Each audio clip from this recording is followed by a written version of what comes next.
सम्पूर्णलाई स्वागत छ।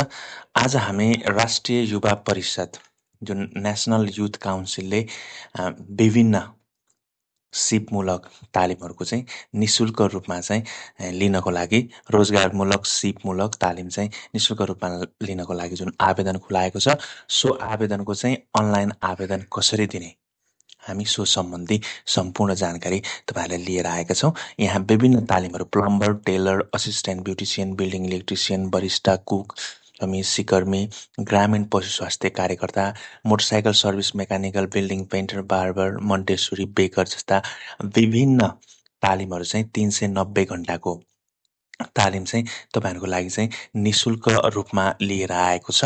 देशैभरि है 753 वटै स्थानीय तहका सबै नागरिकहरूले चाहिँ भर्न सक्नुहुनेछ।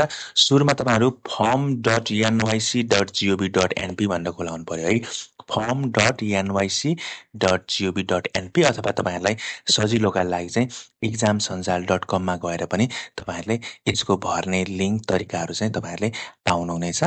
form.nyc.gov.np मा गएर तपाईहरुले यसरी खोल्नु भएपछि यसरी यो आवेदन फारम चाहिँ खुल्दछ अनि यो आवेदन फारम खुलेपछि तपाईहरुले आफ्नो व्यक्तिगत विवरणहरू है, पूरा नाम, लिङ्ग, वैवाहिक स्थिति, जन्म मिति, त्यसैगरी उमेर, नागरिकता नम्बर, त्यसैगरी नागरिकताको जारी जिल्ला हैन, ती सबै हाल्नुपर्ने हुन्छ। यो पूरा नाम चाहिँ यो रोमनाइज रूपमा रहेको छ। तपाईहरुले नमस्ते भनेर टाइप गर्नुभयो भने नमस्ते नै देखाउँछ। त्यसरी नै अब रमा हाल्नु पर्यो भने अब RAAMA रमा भनेर पनि तपाईहरुले हाल्न सक्नुहुनेछ। नभए युनिकोड है, ट्रेडिसनल युनिकोड चाहिँ आफ्नो कम्प्युटरमा डाउनलोड गरेर पनि गर्न सक्नुहुनेछ। यसरी आफ्ना सम्पूर्ण विवरणहरू है, यसरी तपाईहरुले आफ्नो उमेर, आफ्नो नागरिकता नम्बर, आफ्नो जन्मिएको जिल्लाहरू, अनि त्यसपछि मोबाइल नम्बरहरू, इमेलहरू, आफ्नो बुवाको नाम, त्यसैगरी स्थायी ठेगाना कहाँ हो तपाईको, कुन प्रदेश हो, कुन जिल्ला हो है, ती जिल्लाहरू छान्ने, त्यसपछि कुन पालिका हो, आफ्नो पालिकाहरू छान्ने हैन, आफ्नो स्थायी ठेगाना नागरिकतामा भएको ठेगाना हो यसमा राख्ने, त्यसपछि वडा नम्बर 8 छान्ने, आफ्नो टोल छान्ने, त्यसपछि तालिम पाएको ठेगाना कहाँ हो त। अब मानौ तपाई चाहिँ अब अर्घाँची बस्नुहुन्छ भने तपाईको लागि लुम्बिनी प्रदेशको जस्तो बुटौल अथवा रूपन्देही चाहिँ तपाईलाई पाइक पर्छ भने तपाईले चाहिँ रूपन्देहीको बुटौल भनेर यसरी छान्न पाउनुहुनेछ है, आफ्नो पाइक ठेगाना। त्यसपछि आफ्नो समुदाय के हो सो समुदाय पनि भर्ने, त्यसपछि आफ्नो अपाङ्गताहरू केही छ भने त्यो पनि तपाईले टिक लगाइदिने है।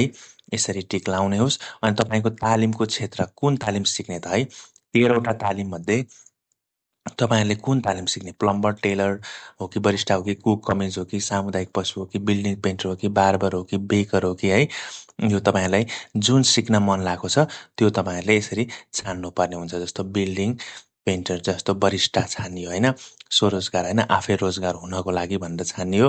त्यसपछि शिक्षा के छ, वार्षिक आम्दानी के छ हैन, कक्षा 8 पास हो कि होइन। त्यसपछि तपाईहरुको शैक्षिक प्रमाणपत्र चाहिँ यहाँ चाहिँ फोटो है, 1 MB भन्दा कम साइजको चाहिँ फोटो बनाएर तपाईहरुले अपलोड गर्नुपर्ने हुन्छ। अनि नागरिकता, त्यसपछि अपाङ्गता प्रमाणपत्र छ भने अपाङ्गता, त्यसपछि यी सबै विवरणहरू भरेपछि तपाईहरुले चाहिँ यो आवेदन भर्नुहोस् भन्नेमा, आवेदन गर्नुहोस् भन्नेमा गरेपछि चाहिँ तपाईहरुलाई चाहिँ अनि त्यसपछि त्यो कन्फर्मेसनको बाटोमा जान्छ अनि तपाईहरुको चाहिँ कन्फर्म हुन्छ है। यसरी तपाईहरुले चाहिँ नेपालीमा यसरी नामहरू भर्न सक्नुहुन्छ है। सम्पूर्ण विवरणहरू यसरी नै भरेर तलपट्टि चाहिँ तपाईहरुले चाहिँ सबमिट गरेर तपाईहरुले चाहिँ यो आवेदन फर्म भर्न सक्नुहुनेछ। आफ्नो सम्पूर्ण विवरणहरू चाहिँ सही रूपमा भर्नु होला है। तपाईको नागरिकतामा जे उल्लेख छ त्यही विवरणहरू भर्नु होला। हुन्छ, यसरी नै भर्नु होला। अनि त्यसपछि यो भरिसकेपछि केही समयपछि यसको पुरै सर्टिङ गरेर अनि राष्ट्रिय युवा परिषदले चाहिँ फेरि तपाईहरुलाई चाहिँ कन्ट्याक्ट गरेर कुन स्थानमा तपाईको कुन स्थानमा तालिम दिने हो सोको जानकारी चाहिँ पछि फेरि नोटिस निकाल्दछ।